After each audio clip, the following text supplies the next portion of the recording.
This is my YouTube brother, Kronkus36. I'm looking at your engine here, okay? Before we even talk about that, I'm going to fire up the mini bike here, okay?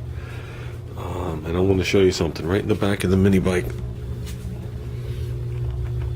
is, underneath that, hold on, I gotta move my good luck bracelet. Look at that baby. There you go, now my luck just ended. If you look right here, that's my vent tube.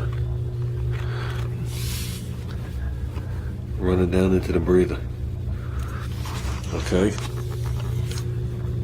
Stay up a sec. I haven't run it since the other day, so be patient.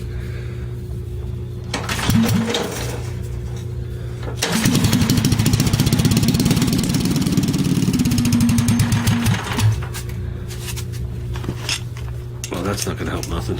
What I wanted to show you, but with the header here, is when the engine's running, you do get a steady stream of air out of here. Not a lot. And it is the blow-by that comes by the rings. Normally, they used to run it back up into the carburetor, and then it would get drawn in. On the old Briggses, it never went anywhere near the air filter. It was below the air filter, which in yours technically is too. It's on the low pressure side of the air filter. The way Briggs did it on these older engines is, first of all, they put it where the base of the man, I can't speak. At the base of the intake and exhaust valve, and where the tappets were, they ran a little what you want to call a tappet cover, but behind the tappet cover was a multiple stage oil trapper. And basically the oil and fumes would come in the top, and it would have to go through layers of material. Then the fumes would come out, and it'd be two drains that would go back in. Looking at what you're doing, well, looking at the problem you have, two things come right to mind. Okay, now I didn't understand if you said it did it before you did the first oil change, or if it's always done it. Okay? Looking at the engine, this is just the same setup here, but you could see this nipple is cast onto the block, period. As opposed to one of these little engines here, where it's got that little tappet cover I'm talking about. You can see how thick it is, and you can't see it, but it's multiple pieces of metal, and then it goes inside. It's about that thick, and in the base of it there's two drains.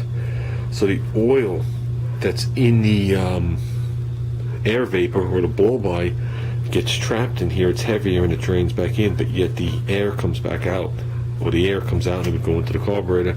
And in the case of that, it just blows out the back of my seat. Okay, since this doesn't have that you could see, I'm thinking the item is on the inside of the engine. I'm not familiar with that engine, at least not yet. I'm not. I'm thinking the item's on the inside, and this is open right to the crankcase. And when the oil's whipping around, okay, looking at the engine would spin in this direction.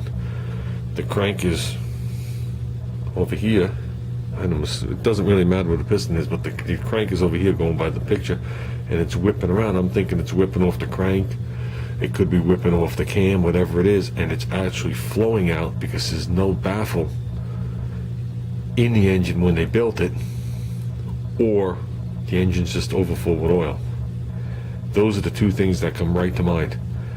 Going by the amount of oil that's dripping out of there, that's not from blow-by. Blow-by would have the same amount of oil with it, but you'd see it coming out in a mist. Okay, if you ever have an engine with excessive blow-by, all the excessive gases, which blow-by is when the cylinder comes up, it compresses, it explodes. Not all of it pushes the piston down, a lot of it blows by the rings. Okay, and now the crankcase has to deal with the excess. The system is only designed to move X amount of air.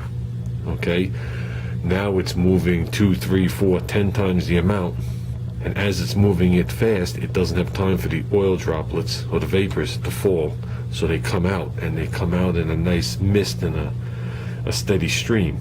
you have oil dripping out. So either A, the engine, in my opinion, from what I'm seeing here, we are at least 1,500 miles away from each other.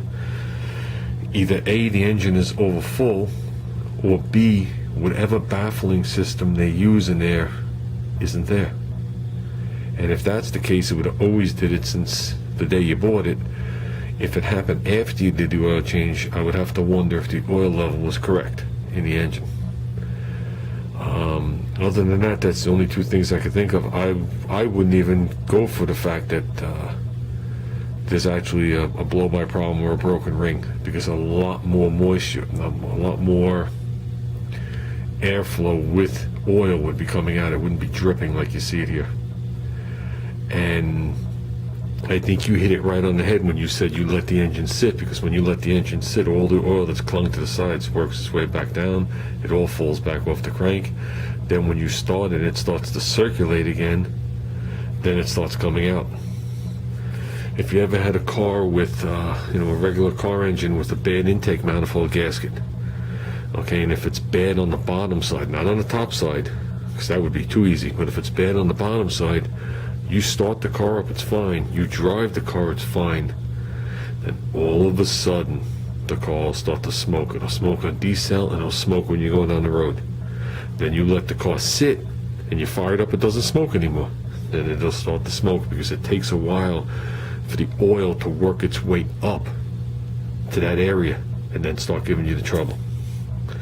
You understand what I mean? So I think you're hitting it on the head with the 5-minute mark. I don't know what engine it is. I see it says Kohler on it. It doesn't mean Kohler made it, but it probably is. I would find out the model number.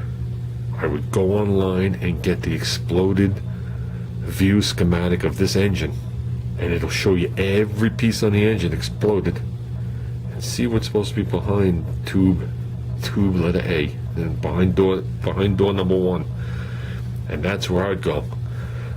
If you want to find out what the numbers are, if you can't find the information, I'll look it up for you, see what I could figure out. But that's where I would go at this point. And I'm glad you leaned on the YouTube brothers, because that's what we're here for. And a quick update on the twin engine Arco project. Okay, I like this so much, I have a second one coming, so we gotta keep this quick. I bought 20 feet of chain. Don't ask why so much. Okay, normally when you buy mini bike chain, they sell it, it's in a 5-foot section, and 5 feet just did the cat motor. So I knew I needed at least 10 feet, and I also have the keystone that Junior wants to slap together. So I bought a 20-foot section of high quality number 35 chain. That's coming. And a pair of, whatchamacallit, that comes for 5-horse carburetors, which I gotta go inside now and order. Brand new. So you'll see me making the intake manifolds. And I'm gonna tell you something right now, guys. I could speak from experience. When you take a 3.5 and you put a 5-horse Tecumseh carburetor on there, it's a totally different animal. So you'd be surprised. And that's it. That should be enough to get us moving. I got 2 clutches that we're going to use for mock-up for now. I'll order those later. I'm just getting this stuff because I won some money at work today, and free money buys free parts in my eyes. I could justify it. And the gas tank is coming, so you're going to see some progress on this thing soon coming up. I just figured I'd let you guys know that. Have a good night, guys.